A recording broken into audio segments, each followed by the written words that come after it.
मनोज जरांगे पाटलांच्या हत्येचा कट आखण्यात आलाय आणि यासाठी 2.5 कोटींची सुपारी दिल्याचा धक्कादायक प्रकार समोर येतोय।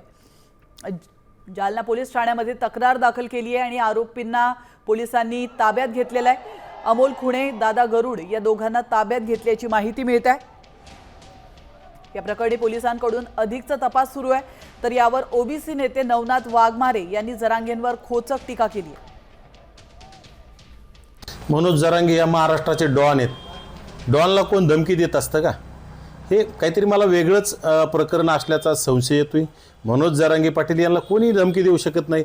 हे धमक्या देण्याचं काम मनोज जरांगेचे समर्थक, शिव्या देणं, मारहाण करणं, गाड्या जाळणं, दुकानं जाळणं, हॉटेल जाळणं, हे मनोज जरांगेच्या झुंडशाहीला आणि अशा झुंडशाही जवळ असणाऱ्या वाळू माफिया, मटका माफिया, गुटखा माफिया, दारू माफिया, जमीन माफिया ह्या लोकांच्या गराड्यात असणाऱ्या माणसाला कोण धमकी देईल?